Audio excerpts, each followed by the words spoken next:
Hey everybody, and welcome back to another episode of the Bamses Rated R Show. It is 181 this time, October the 16th. Of course, we're pre-recording, so sorry that we might sound a little bit weird with the whole what date is it? But it's Wednesday. We have an interview. We have an awesome one. We have one that I've been excited for the last couple of weeks. But before we get to that, let me hand it over to my co-host, the man who puts strapping in chin strap. Hey, Drac. Okay. Hello. Yeah, no, this is one you brought to my attention that I thought was pretty neat. I like the artistic aesthetic to it, and now that I've had a chance to actually look a little bit at the gameplay, it's been rather fun. So with us today as our guest, we have Espen and Nicholas with Felix the Reaper. Hello.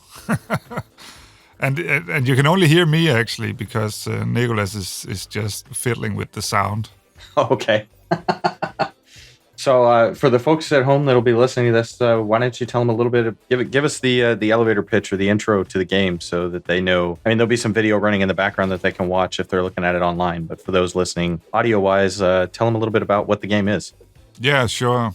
It's a romantic comedy game about the life of death. It's called Felix the Reaper, named after the protagonist, Felix, who works at the Ministry of Death as a field reaper, making sure people die as they are supposed to. All of us have a plan there of how we are supposed to go, and he sort of fulfills those or executes those. And yeah, he basically closes human lifetime accounts. And the reason why he chose that job is because he believes going to work on Earth in the field is also what will enable him to meet Betty, the maiden, a woman from the Ministry of Life. He can see her every day from his commute, and he basically fell in love with her and never ever met her. But since she works for the Ministry of Life, he works for the Ministry of Death. He figured out that on Earth, that's where life and death collides, so that's probably his only chance. And that brings us to the gameplay. You basically play as Felix doing his job, making sure people die. So you set up these little adventure plots that will eventually lead to somebody dying. So during the course of 4 to 6 levels, you'll set up a story, and in the end, somebody will get knocked flat by a boulder or something else that will, from the outside, look like destiny and accident, but people in the Ministry of Death or creatures from the Ministry of Death will know that's just according to plan. The trick, though, is that Felix does not like the light. He's sort of... It's a general rule, actually, for Reapers. They stick to the shadow, so you can only move in the shadow in the game. And that's basically the core puzzle loop of the game. You have to stay in the shadows. And the map is grid-based, so you have a fair chance to foresee where shadows go when you turn the sun, because of course you can turn the sun. You sort of work outside the constraints of the human timeline. And so the trick is to manipulate the sun and the shadows so that you can get from A to B in each level and build up these little plots that makes people die. And for that not to become too boring for everyone to get stuck in, or whatever else happens to you in puzzle games that can draw away from the experience, we made sure he dances the whole time, because he's so in love that he figured out if he got good at dancing, the day he finally meets Betty, he will be sure to win her over.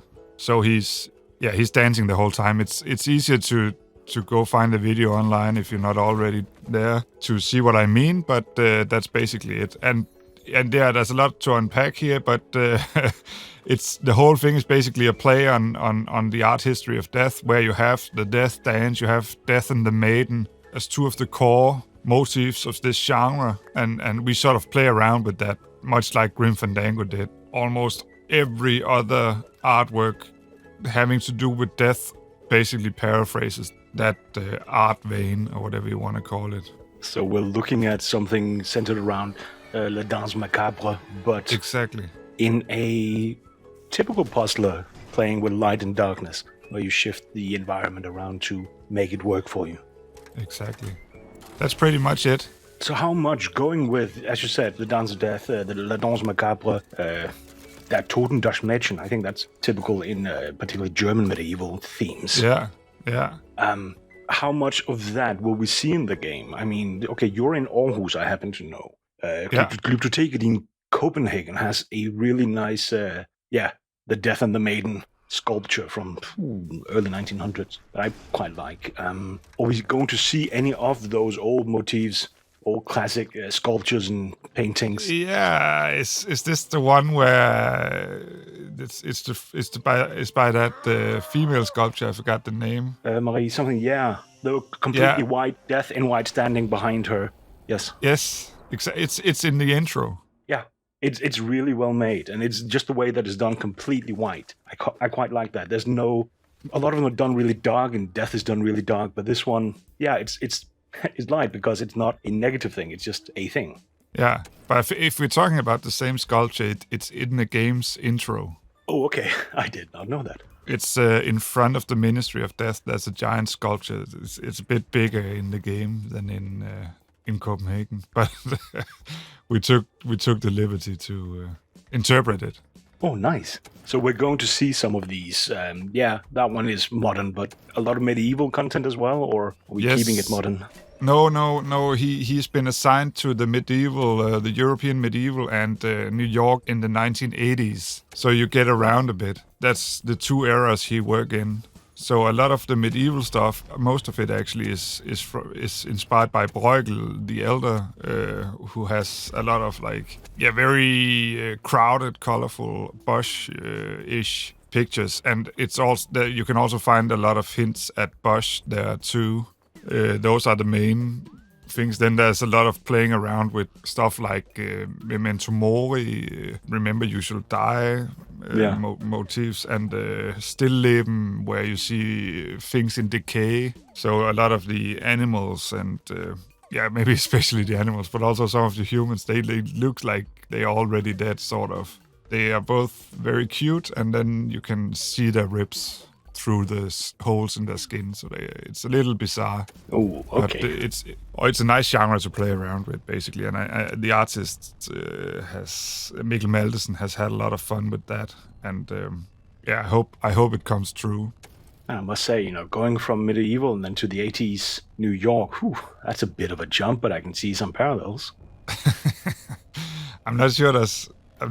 Yeah, of course there's parallels, and I'm less well aware of the inspirations for the New York scenarios, but it's also from a Death Dance book, which is sort of a classic type of book and imagery in churches as well, from all the way back to, I guess, 16 or 1700 and before that also. But they keep coming, and I know Mikkel found something from the 80s as well that he's used for that.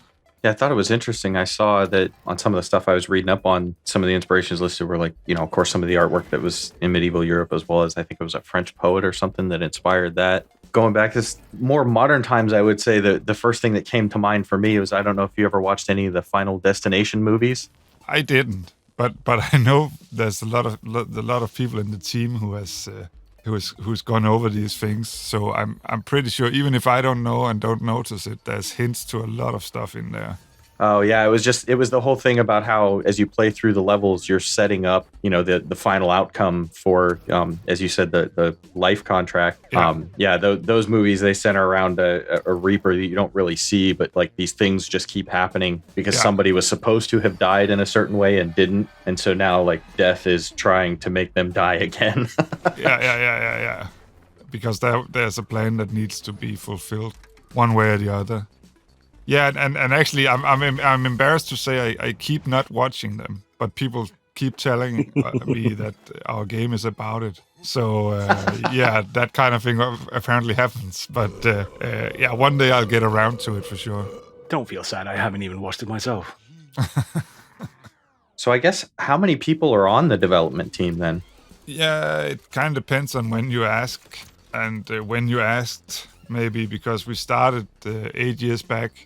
And we've been all kinds of sizes in that period but I usually say on average 6 people, but that's a very weird average, basically. For instance, the thing is everyone is contracting. So at the moment there's 3 people working on it. If you asked me a year ago, there was maybe 12 people working on it. It's a bit hard to talk about a consistent team, but a lot of the people, though, who's been working on it and still are and will come back doing fixes and whatever else, Felix the Reaper 2, hopefully, will be the same people who's been working on it for years. So to us, it feels like a team, but that we're not that classic startup that where 6 people got together and shared blood and are bound to each other forever. It's a bit more loose than that. Well, that makes kind of sense. And I saw that you guys had contracted or had hired some, I guess it was professional dancers for the movements for Felix. What kind of direction or what kind of conversations did you guys have with them for them to develop the look and feel of the movements? It's actually quite strict. So, and usually artists thrive with the boundaries. So it kind of grows on its own as soon as we set up the rules. But we'd been doing tests with dancers for a while and figured out the best way was to have them improvise to 120 beats per minute, because all the music in the game is 120 beats per minute, and then have them improvise to some certain rules that you had to be, if you make a long transportation move where Felix has to get from one place to another, then it has to be fairly fast because the player will get bored if he's very slow. If you do idles, you have to do it in different intensities. And that was, the instruction didn't go much further than that, because then you would have a low intensity. When the music gets to a very low intensity, then we only utilize the animations based on the dance moves that are low intensity and vice versa. And that was basically it. So they were in the studio for a day, and we videotaped them from 2 angles. And then the animator had a lot of reference video, and he just got to work and had this big bank of dance improvisations. Yeah, some of those idle animations are kind of cute or cool with, like, you know, the robot and whatnot. But yeah, exactly.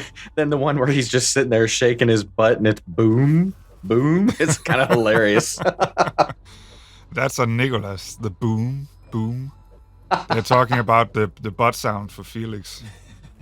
Yeah, there's a lot of and of course also the animator he's been animating. He brings a lot to it himself, but it seems like a fruitful mix to have that juxtaposition where he's sort of forced to consider all the skill of the dancers and have that interpreted into his final solution.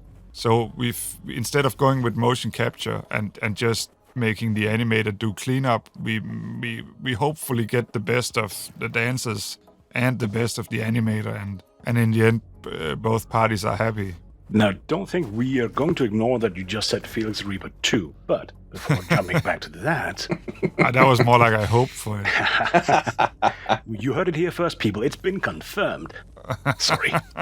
No, so this dancing setup, you recorded them from 2 angles, but you're not using mocap then, from what I hear. Exactly. Okay, so literally the animator sat there and just mimicking it and squeezing it into how it best fits in the game. Yeah, and it looks really cool in the animation program. He just have 2 walls playing each angle in the 3D scene.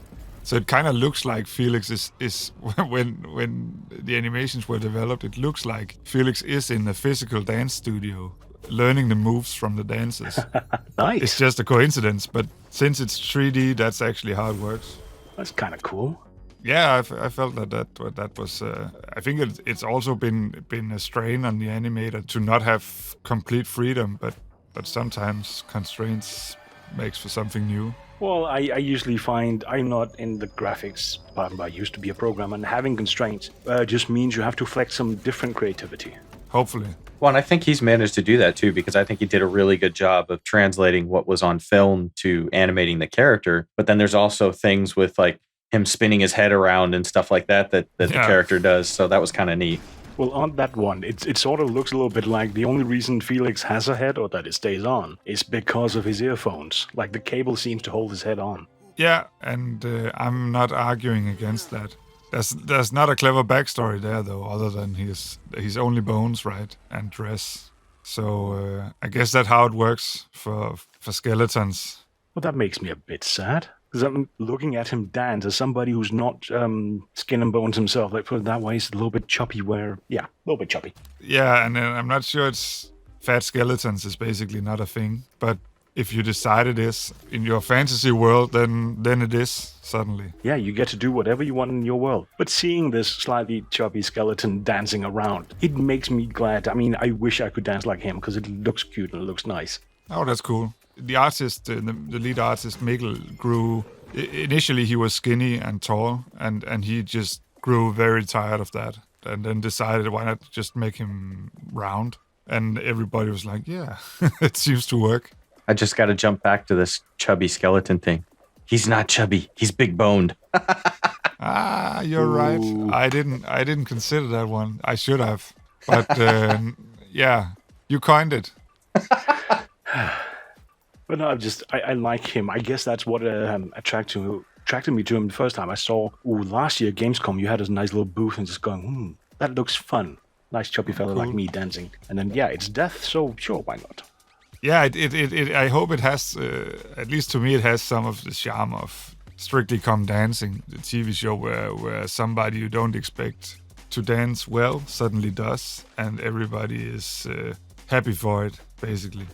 I think the only bits I've ever watched is where somebody you expect to be good at it just fails miserably. Yeah, but I actually don't think, at least that's not what keeps me coming back to it. It's the unexpected dancer.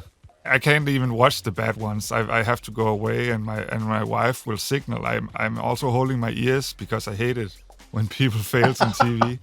Oh, and definitely. then she will wave on me to come back. Now it's over, Espen. I can come back and watch good dancers again.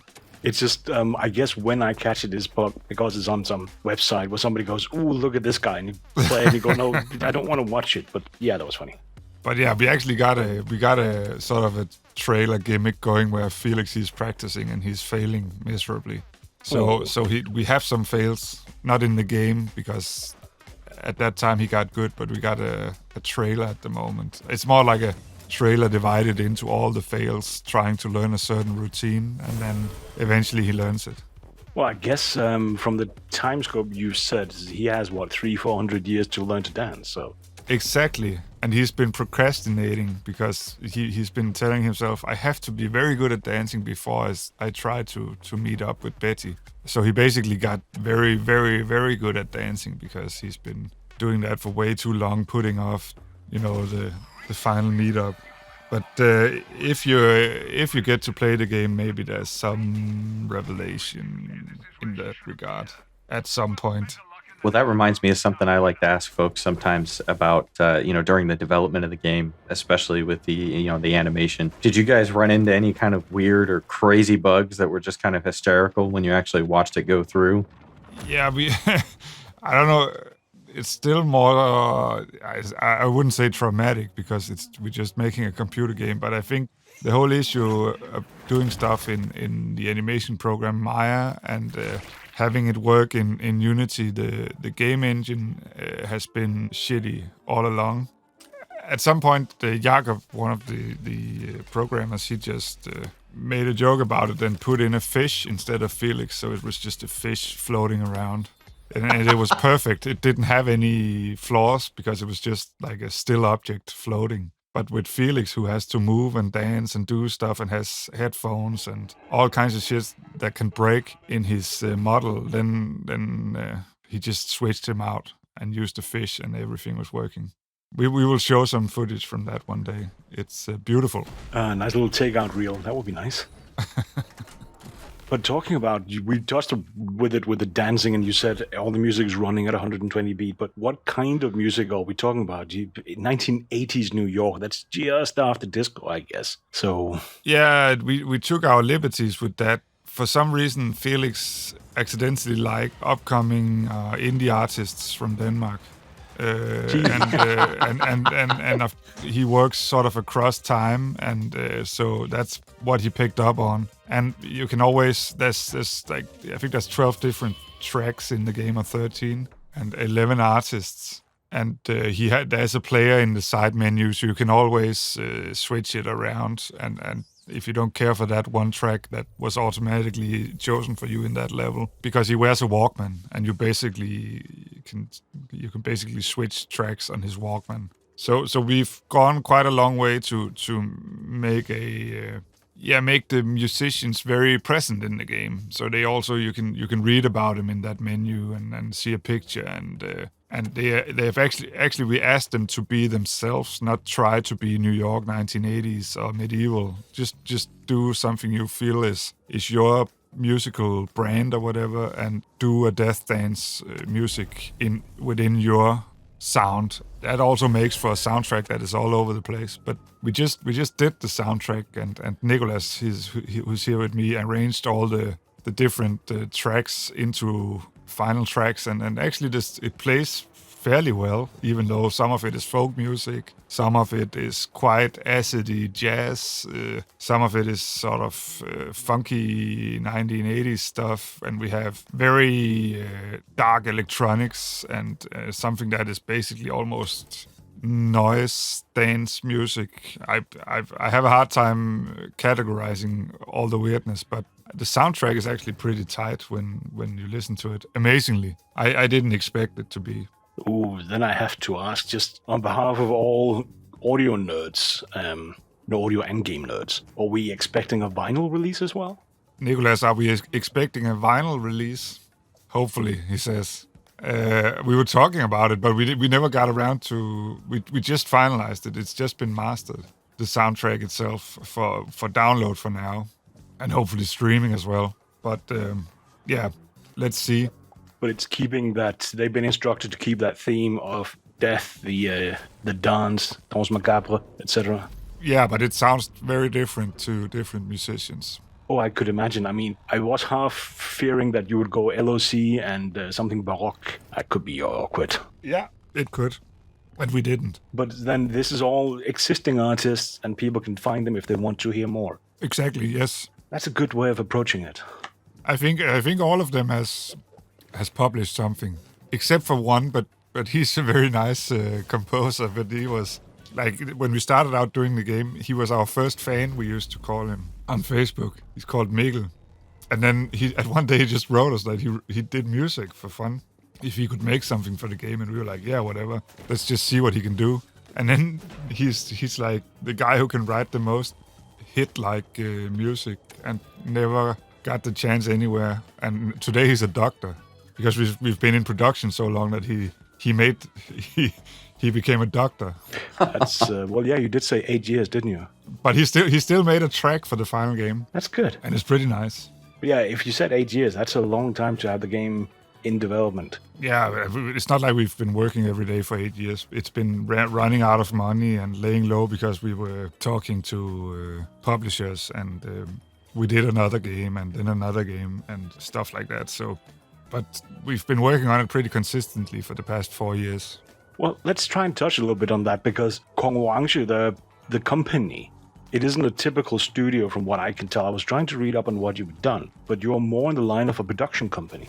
Yeah, if you can elaborate a little bit, I might agree more or less. Well, looking at it, it seems to me that you've done contract works for other parties, and then in between done your own product. And I see that you've been doing things. There was Shanghai 1927. Yeah, and it's not even done yet. But that seems like it's very much not a video game. It seems more of a story and storytelling as opposed to an interactive video game. Yeah, it's an interactive comic book with no game elements at all. Yeah, so very different from gaming. Hence, it feels more production company than strict up studio. And as you say, it's a fairly small team. You pull people in as you need them. Yeah, but actually we started out because we needed a company to do Felix the Reaper. So that's actually the reason for the game in the first place. Oh, sorry, for the company in the first place. So it, at least in our hearts, we are game developers, but we do other stuff too. And we were history students, so it's very way out there how we ended up doing games. But that's probably still in our DNA somehow. Well, hearing you talk about some of the inspiration for Felix the Reaper, I think it shows. Yeah, it probably shows a bit. But our first game was a sci-fi, a very small game called Heartbeats, and there's not a lot of history in that. I don't know, I always look at sci-fi as just another way of retelling history. that might be me. People who listen to the show will know that I'm a bit of a Star Trek fan and currently rewatching Star Trek TNG. And one of the things you see is a lot of the episodes either reflect what happened late 80s, early 90s when this was a thing, the same Deep Space Nine is set in a period both in Star Trek but also in real life that is really dark, mid-90s. So it reflects the current time, but also a lot of them. Particularly where we see Picard being allowed to play out his Patrick Stewart's background. Exactly. You can see that they really take old stories. You can find Shakespearean references, etc., that are being put into Star Trek just because they can, so they can reflect also on historical events. Yeah, they have a nice setup for that too. You could argue where they sort of encounter these civilizations at a certain stage, and then they can play out this episode on those terms. So that actually works pretty well for historical references for sure. And if you're into that, you should definitely you should check out the game on release. Well, let's just say Drac has been allowed to play because we were kindly granted a key to do some prep work for this. And we can't talk about it though. It's embargoed until the release day. Yeah. So that's why I'm being secretive. Let's just say I'm annoyed that I haven't played it yet. Yeah, okay, you should get a key. All right, so without saying who, you guys got a pretty big name to do some voiceover work for you. And I'm kind of curious, how did that come about? It's all credits to the publisher, The Delic Entertainment. So actually, I don't know a lot about how they pulled that off. We helped doing some nice artwork to lure that actor in, but I bet that was half as important as the money. But let's see. I think it's a good thing to have a publisher with a budget for that kind of stuff. But it's not like I have great experience hiring voice talent from that particular level, so that was a first for me. I did the instructions though. I was that voice actor's boss for a little while. I could argue. Nice. Did you guys actually get an opportunity to work with him, or was it one of these things where you sent him a video reel or an initial recording to give him an idea of what you wanted, and then he just recorded the lines? No, it was a live session over Skype. Oh, that would have been cool. So that was fun. It was mostly very focused and about getting the lines right and then done. There was nothing. There's no cool story there. It was just like the funny thing is, a million years ago, the first time I was in the United States when I was still in high school, I met only one famous actor on Broadway coming out of a side exit door, and that was him. And then now, some 20 years later, that's the first big Hollywood name I get to work with. Oh, that's still pretty cool, though. It's almost Star Trek coincidental. There's some kind of space-time continuum, fluctuance, whatever. I'm bad at the Star Trek lingo here, but I bet there's a scientific reason for that faith kind of thing I experienced there. Well, fate has a tendency to come back, doesn't it? I hope. It did. So I guess jumping back to game mechanics, we've talked a little bit about how you can change the directions of the sun and you've got to stay within the shadows. I know thus far I've only had an opportunity to play through the first 2 levels, and I've seen that you can change the directions of the sun just 2 different ways. Is that going to change either how you change the direction of the sun between just 90 degrees, or will we have an opportunity to change it in different ways or in multiple more directions as time goes on? In this first installment, we actually stuck to 2 directions. We have levels with like production levels that never made the cut with 3 or 4 directions, and also with 1 direction, but they are not in the game. They could work though, but we were quite focused on keeping the complexity as low as possible. Also because we add in other stuff. So instead of giving you more sun directions, we give you the options to stack stuff and control stuff far away from you, and you can teleport, you can raise flags, and actually we've been pretty focused on not creating a casual experience in any sense, but making sure that complexity didn't overtake your ability to enjoy the flow. And then we have each level in a hardcore version of itself. And if you want complexity, you just play those. So yeah, that's the reason why we stuck to 2 directions, even if we could have done 4 or 3 or 1. Well, you mentioned flags, and I know from the first couple levels there were like crates or barrels and things that we can put down to give us some extra shadows or increase the length of the shadow. Yeah. What other kinds of mechanics will we run into? You mentioned teleporting. Yeah, there's the teleporter, and then there's the disappearing fields. Then we have the flags and the horse or wagon mechanics. Oh yeah, That's the full spectrum there. But it also makes for so much variety that there's room there for a lot of levels already. But that being said, there might be some work on something down the line that will elaborate on the setup in a whole other way. But I can't go into too much detail about that at the moment. And it's not Felix the Reaper 2. So we should pray for some DLC at some point, perhaps. Perhaps. Well, we'll leave it at that then. So many secrets, and it's only, technically the game is supposed to come out tomorrow. Yeah. So I still want to do a little bit on some of the other stuff you've done. Because as you said, you worked on this, the company was set up to do this game. Meanwhile, you made Elf Scare. Yes. Oh, you picked that one up. I know that's a very different topic, but what? Why? So that was basically a joke. We got the bright idea that we should end that year of work on this Felix the Reaper project with a game jam, which in itself is kind of stupid. You've been doing games together for a whole year, and then you end the year by doing a game. We should have gone out and I don't know, played soccer or whatever. But okay, we did it, and somebody came up with this yelling mechanic.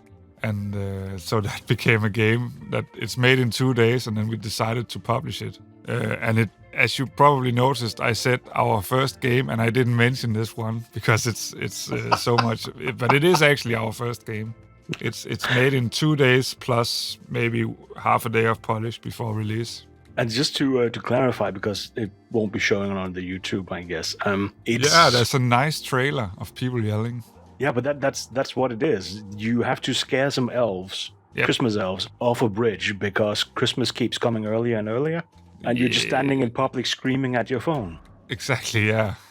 And I think from a sociological perspective, it was a very interesting experiment because it's very. We turned down we set the bar so high you have to scream insanely loud to make the elves fall off the bridge, and when people start yelling really, really loud and you don't know why around you, I think people go into some kind of prehistoric mode and they just get scared and stay away. So it's sort of a game that will never go viral. On the contrary, it's the opposite of viral. And so it was. Nobody picked it up. I think those who did had fun though, but yeah, mostly if to the one screaming, it releases a lot of what is it called, endorphins. I don't know the English word. Endorphins, yeah. Yeah, and that can be very nice, basically. But to everyone around you, it's such a pain that I think it doesn't really add up. Well, I do remember at one point this was a thing in psychology. A lot of therapists believed in, or I think they even still use it, getting patients to scream and scream out their issues as a way to get past that first step, because it also breaks down barriers. It works, sociologically. Say people who are away from it gets nervous, but people who are there, it can work as a slight bonding mechanic. Cool. If they scream together. Yeah, if they're close enough, if they can see each other, they know what's going on, then it has that weird bonding-ish effect. And therefore you can use it as an icebreaker, get past those first moments, and then also, let's say, get some endorphins out. Yeah, and apparently you can actually learn to scream in a way that you won't get hoarse. Yeah, the wisdom is that if you look at kids, for instance, with the colic, it's the Danish word. Is there an American English word for that? Colic, I think. Yeah, where they scream and scream and scream, and they never get hoarse because they are born with the ability to scream in a way that they don't lose their voice. And grown-ups can apparently train themselves to do the same. So you could basically scream and scream and scream endlessly. And it's the only problem is that everyone will know basically that you are insane and stay away from you. But other than that, it was nice. I would say anybody who has an iPhone, iOS device, look it up, Elf Scare. It looks like fun, even if it's really brief. And look at the trailer at least. I think that's fun. Yeah, it seemed very well timed for October because I was watching the trailers. You guys were talking about that, and it ends with, a guy in a public bathroom stall screaming at his phone. And I can only imagine, sitting one or two stalls over and you just hear somebody screaming bloody murder, not knowing what the hell's going on. Yeah, we put some kind of spin on it that it was because Christmas came earlier and we hated it. But to be honest, that was a PR spin that came after the idea. It's fair enough. It worked, right? I don't know. I don't know if it ever had like maybe 1,000 downloads or something. Oh, we'll get it perhaps one more. 1,000. Oh yeah, cool. I think it's still on my webpage. I'm not even sure. Well, it's definitely up on the Kong Orange webpage. So okay, that's good. We also list Vocabulantis, however you want that one pronounced. Looks like it could be really good. Yeah, and it's in. I hope it will be. It's still in early development, but yeah, it's a big project with a lot of ambition, and that's basically where our heads are going at the moment. That and a follow-up to the debut game Heartbeats, we're doing something called Chadwick House. But yeah, those are both in early development. But Vocabulantis, that's an insane big project where everything you see is made by hand to some extent. So the animations are hand animated, stop motion, and the sets are built by hand to a certain extent, or at least the textures are handmade and scanned. That one has a really cool art style to it. Reminded me a little bit of some of the old Tim Burton stuff that you would see that was animated. Yeah, hopefully. Yeah, and we work with an animation studio, so we're sort of an equal partnership. They're called Wiredfly, and they've been around long enough to attract the world-class stop-motion talent and set-building talent. So we basically work with the same people who do Leica movies, and that brings a certain charm. To be honest, that's a blessing. Visually it reminded me a little bit of Far Lone Sails. Had that somber, nice. dark look to it. I love that game. Yeah, that's a pretty good one actually. Haven't played it in a while though. I should again. But yeah, we hope to get these big empty sequences where you just move, basically watching not that that's what you do in Far Lone Sails, but they have this nice emptiness to the scenes that we hope to have as well in some of the parts of the game. But at the moment we're working on a vertical slice set in the city of the nouns. It's called Substantinople, where everything that has a name also has a drawer, so it's become this big wall-y tower city with no people in it, but a custodian and then these two kids that are the main characters. It's kind of a romantic adventure story. Any idea when we should expect it? No, I shouldn't say no right away, but we're at least looking at 4 or 5 years from now. Oh, okay. At least because it's kind of it's not we're not using proven technology, to say it mildly. Okay. Yeah, so it's a lot of 2 steps forward and 1 step back, and then 2 steps forward and 3 steps back, and then. Well, that happens, and it's I guess it's one of those where you get to practice different techniques also in the development. Yeah, and I think finally we're settling on something that is actually gonna be what we will pull off in the end, and that's a very nice feeling. And hopefully it looks like it attracts kind of attention that will allow us to somehow raise the budget or raise the funds for it, but it's going to be very expensive, and it's going to be a long production, so we need bigger partners to a certain extent. But I think this vertical slice will hopefully pull that off for us. Well, fingers crossed. Thank you. All right, so one question we like to ask all our guests before we close things out, and it's just kind of a fun question, nothing to do with video games, but that is, what kind of bacon do you like? How do you like it prepared? And what kind of beverage would you have with said bacon, be that, beer, whiskey, cider, etc.? Yeah, it would be. I'm actually it's usually when you buy bio or ecological bacon, at least here in Denmark, you get much more powerful smoky flavor from it. So that's by far my favorite. And I drink beer anytime. I'm not sure if it should be like a dark porter of some sort or just an IPA of some sort. But something pretty powerful to match the smoke and the fat. Yeah, I would go with that, I think. So a porter, along with if you're going for really smoky bacon, and particularly Denmark has a tendency to have those bacon strips as opposed to larger chunks. Yeah. Yeah, porter I think would do quite nicely. I'm good with porter. My mouth is watering just thinking about it. Yeah, poor drag stock over in the US where they don't have proper beer. Ouch. Yeah, it kind of depends, right? Because I think there's like an insane craft beer culture in some parts. It's picked up. It's gotten better. Yeah, there's a lot. There's just a ton of options here in Southern California. And then yeah, just last year I started making my own cider, so I'm waiting for it to cool off a little bit again this year so I can start making it again. Nice. That's a good idea. I didn't get around to it. I brewed my own beer for a little while, but then things became too busy. But it was fun. Well, all right. The game is Felix the Reaper. I see that it's listed to come out tomorrow on Steam. And is it also releasing the same day on GOG? Yes. It's planned to release on everywhere. So Switch and PS4 and Xbox One and GOG and maybe even Mac App Store. Oh, and cool. Then at some point down the line, it will also be an iOS game, probably.